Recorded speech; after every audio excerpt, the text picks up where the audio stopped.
I'm your host, Eric Mitchell. We have a good show for you. Like I led off with at the beginning, a great first guest today. I'm excited for our first guest, and he's located in one of my favorite basketball towns. And if you are watching the NBA, you know all about Lexington, Kentucky. We all know that UK there. So come on, we got to give love to hoop. You know me, we're always going to have some sort of sports tie-in. You know, I'm not going to remind you that every Thursday we do our sports book show here on To The Point. But anyway, so let's welcome to the show today's amazing guest. I'm excited to bring our guest on. So let's welcome Glen Lundy to the show. Glen, how are you doing today, bud? Man, incredible, Eric. I appreciate you sharing the space and time with me, man. Happy to be here. I love it. So you have a show yourself, right? I mean, so we're both kind of in the same broadcasting. And you said 700 episodes. Man. Yeah, 713 episodes as of this morning. That's a lot of content, my friend. I mean, we've done almost 200. And I look at 700, and I was complaining earlier, like, man, I wonder why I feel burned out. And I'm like, we've done 200. I've uploaded 200 to YouTube. So that's a lot of content. 713. Woo-hoo. That's a lot. Yeah, man. 5:30 a.m. live Monday through Friday for the last 2.5 years. All right, I'm no longer complaining about our airtime at 5 p.m. weekdays on Biz TV. No shameless plugging going on here at all between two people who host shows on the Daily World. Not Let's at plug all. away Not when at you all. should tune in. And you don't compete in our airtime, so go ahead and tell folks when they... No, just kidding. We'll get that at the end of the show. But, you know, let's jump into this. So your background is inspiring and leading others, which is a passion, of course, of mine, being a military guy and coming out of the startup community. Being a good leader is a very important thing. We've seen leadership in 2020 challenged all over the place. One of the biggest things is companies have had to make cuts. And some companies have done good. Their CEOs have taken a cut and kept their employees, even if they have to furlough them. They're doing their best. I've seen restaurants. I work with some incredible folks who even own pizzerias across the country. And their big push is to make sure, even if they give them minimum hours because that's all they can afford, so they can still get their unemployment but still earn that money. So I've loved seeing good leadership, but we've seen bad leadership. So before we jump into good and bad leadership, I want to know what inspired you to influence and motivate others. That's an important base point to get started off of how to do that. With me, people pretty much know why I love leadership. They go, oh, that Marine in him. And I'm like, yeah, it's pretty true. And sports. Those two things, as we all know, leadership and sports, military, they're very much aligned. That's why we have the great Nate Boyer, who has combined that with his MVP program, where he takes professional athletes that are retiring, puts them in with veterans, puts them into a blender together, and you get two amazing products, and it motivates. We're very much alike with the teamwork. So tell us what inspired you and influenced you to become a leader in this space. Yeah, man. Eric, I spent a season of my life homeless. I was homeless for a little while in San Diego, California. And a lot of people think homelessness, they think, the worst part is maybe you're hungry, you're broke, you don't have a place to stay, right? You would think those are the worst things. But really the worst part about homelessness was you become invisible, like literally invisible. People won't make eye contact with you. They look right through you. You start to blend. And so as I was able to pull myself out of that situation and I started to have success in the auto industry, I made it. It was incredibly important to me that no one ever felt invisible. I didn't want people to feel invisible. That leads to hopelessness, which leads to depression, which leads to so on and so many things.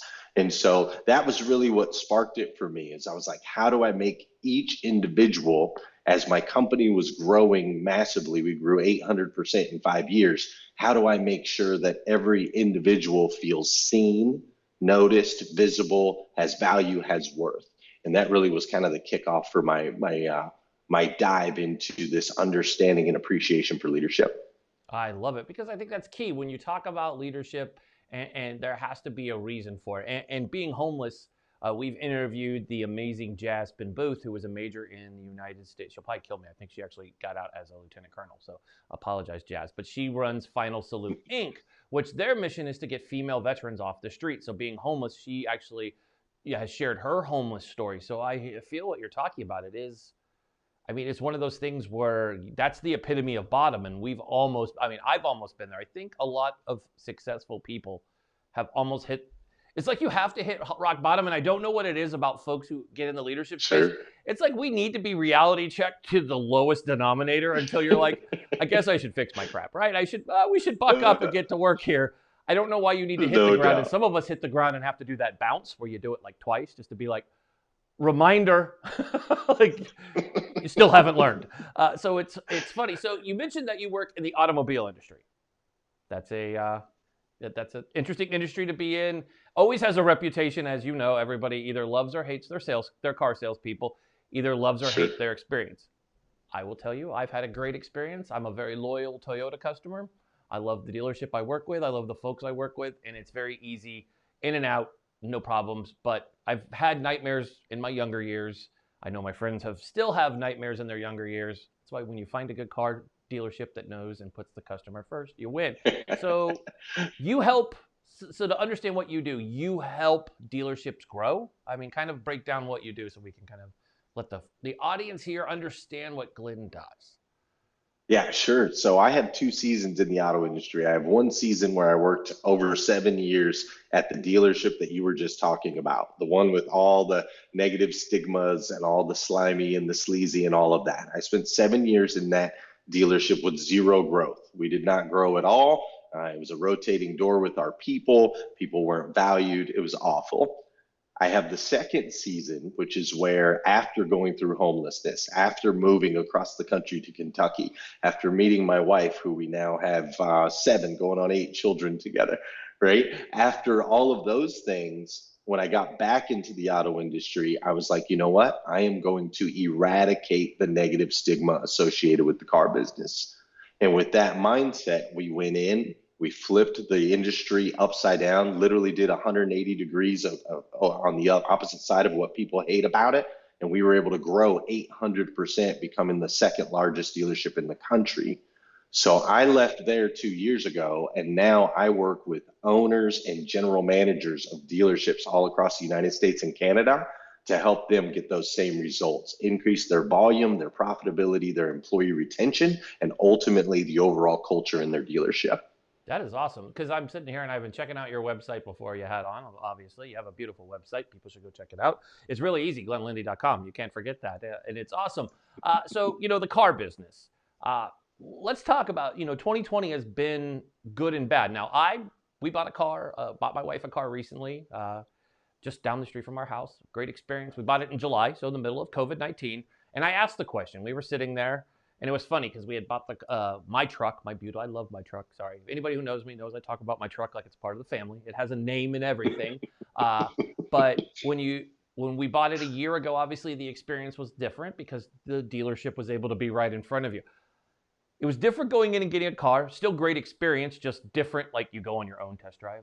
Like they're talking to you from like across the room, which was really funny. Like they're Right. from a chair. He's like from this little desk talking, and it's like a PowerPoint presentation to do everything. And we're like, am I looking at the screen or you? I don't know who I'm talking to. I felt bad for him, Right. but I asked the question. I said, "Hey, how's it been?" And he says, "We've done really well. It was slow, kind of right when COVID hit, but then it picked up." Now, have you seen that nationwide? I mean, with dealerships, is that pretty nationwide? I'm hoping it's just my dealership. I love my guys there. They do a great job. It's great to go in there and they treat me like a king.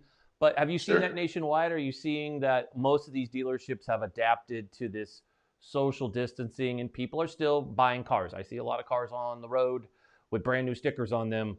So I'm going to guess that it's a yes, but you see it as a nationwide thing. I'm just looking here on the Pacific Northwest and the West Coast. So are you seeing the same thing? Are dealerships pivoting very well? Yeah, so overall, the manufacturers are all down, right? Toyota's down 23%, Honda's down 22%, Subaru's down 17%. In the foreign markets, we're down quite a bit just because of inventory shortages, because these plants had to shut down for 8 weeks. You've got parts coming in from China and other areas of the world. So overall, the manufacturers are down. However, there are many independent dealerships that have been able to make the pivot and the shift over into the used car market. And they're really being able to service a brand new influx of customers. So pre-COVID, Uber, Lyft, rideshare, mass transit, people were going away from the personal vehicle like in droves. It was a mass exodus. This thing hits. Now people are like, I don't want to ride in a car with anybody else. I need my own car. People are starting to realize like they're moving out of the metropolitan areas and they're going, okay, I can live in Iowa and I don't have to pay ridiculous rent charges. And I can still work from home via Zoom and so on and so forth. So an influx of buyers mixed with a lot of used car inventory that we had kind of left over really set up the individual stores to have an opportunity to thrive during this season. That is awesome. See, that is the key, because I asked the question and their response before we go to break was, and maybe you can come back, when we come back we'll talk about it, but their response was, funny, people all got this $2,500 in their family, right? And if you were well off, you were keeping your job, but you qualified for it, people were using that for down payment. Even like some kids. I mean, I know we have a child that's over 23 and he needed a car and he used it as a down payment because he had his tax return come in. It was like extra money. I mean, he kept his job, but they still sent it to him. He was like, well, I might as well. He's like, my bills are paid up. I need a down payment, free money. I was like, hey, if it kept people going, because I always look at it that way because there's so many people who don't. But hey, when we come back from the break, everybody, will continue more of our conversation with the amazing Glen Lundy.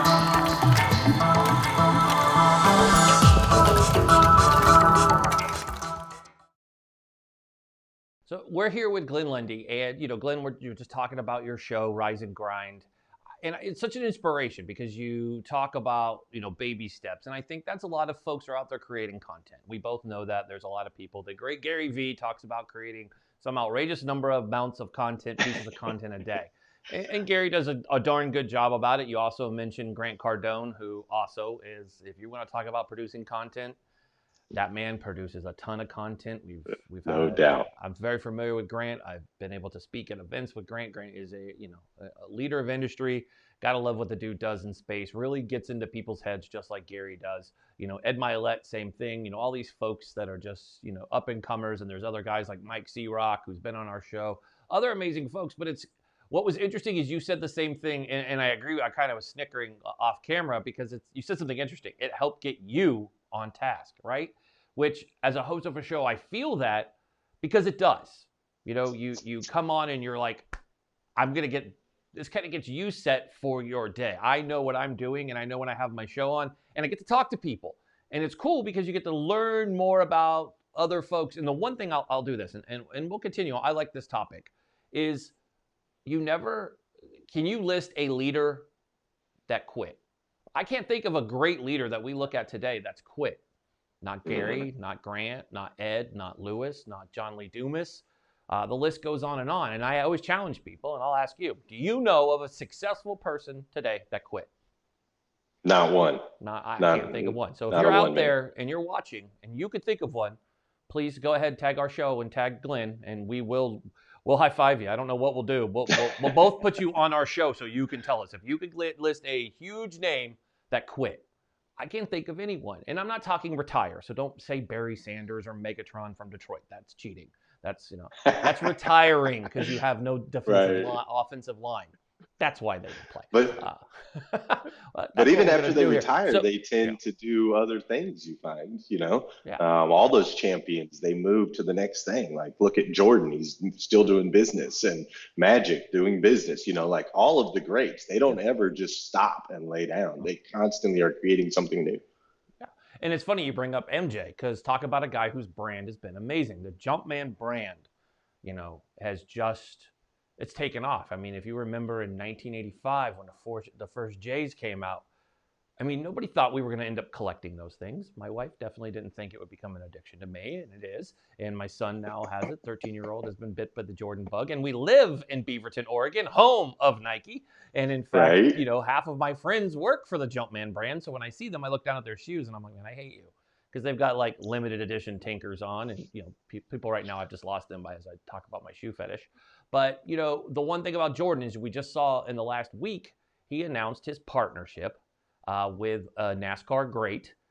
So you have the Jordan brand combined with NASCAR and Bubba Wallace. I mean, just amazing branding and amazing leaders. I mean, if you look at MJ leads the way in being a leader. And let's talk about this, if you don't mind. Did you catch Last Dance before I hop into this? And did you watch the Last Dance series? I did. Okay, good. So MJ caught a lot of heat before that came out. And they said, oh, it's going to make Jordan look like he's going to look poorly. And I said, that's funny, because I don't think it did. I thought it showed his leadership, because just like Mamba, who unfortunately we lost in late January, who still, I'm almost going to get teary-eyed about it because I love that man. Losing Mamba, but Mamba said the greatest thing. Somebody who said, there's no I in team. And he said, there is in win, mother. And I was like, that's my man, right? So Jordan, the same way. He didn't want to lose. And he had this team and this drive, and he had these guys surrounding him. And yeah, he's hard on his rookies, but I think a good leader is hard. You're not able to be easy on everybody. Easy is how you lose. Easy, taking plays off doesn't win. And there's a reason why Kobe has a bunch of rings on his hand and Shaq has a bunch of rings on his hand. And unfortunately, Allen Iverson doesn't. And it's about how hard you want it. How bad do you want it? You could say you want it bad, but just like in sports, everything is your mindset, right? Successful mindset starts when people don't see what you're doing on the court. What Kobe did off the court is what separated Kobe from the rest of the bunch. What Jordan did off the court separates the rest of the bunch. What Gary Vee, Grant, what you do off-site, what people don't see is the stuff that's not pretty. It's not fun. It's not sexy. You don't need a camera on it. So how do you get people to get to that mindset? What's your advice for people to take it from, I want to be great, right? You hear it. I'm sure you do. Hey, Glenn, I want to be great. I want to be famous. I hear that all the time. Obviously, being an agent and working in media, that's something you probably do here. I want to be famous. I want to be What is your advice to people to actually take the steps to be that? Yeah, the biggest piece of advice I'd give right out the gate is stop trying to shortcut the process.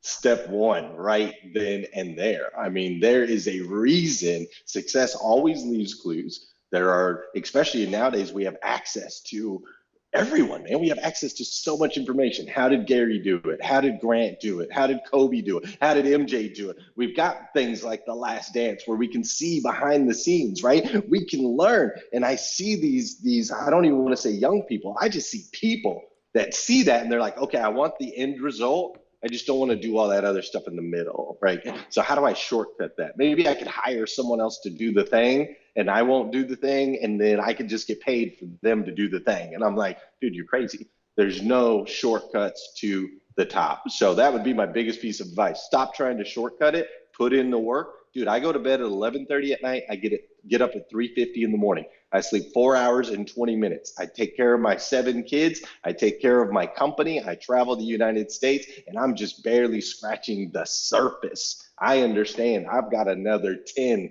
15, 20 years of this grind right here, and I'm ready for that. I'm not trying to shortcut it. I'm trying to win.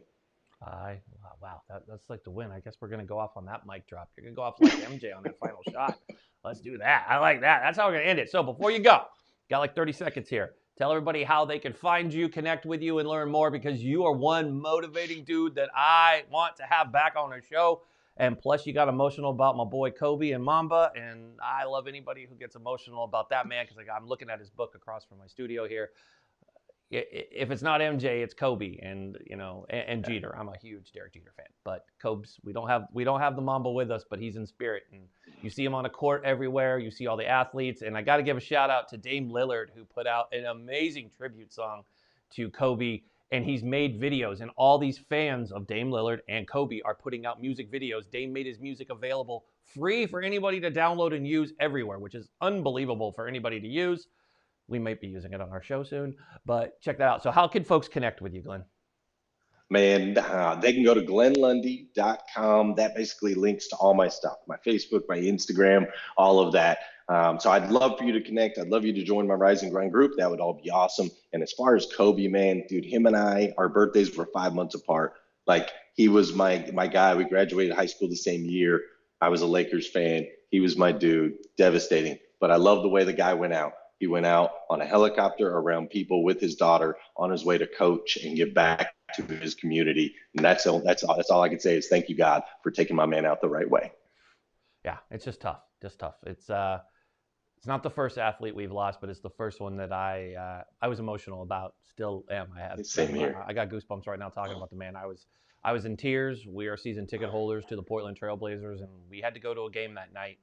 We ended up having dinner with a player from the Trailblazers that evening, and just powerful, just emotional to see fans in an arena and being in an arena that night and paying tribute to a man as a Blazer fan, paying tribute to a great Laker. And Lakers are not our friends, but talent respects talent, and the man was next level. And seeing Carmelo as emotional as he was, that was a tough day for us. So, Glenn, I want to thank you for joining our show today. It's been great.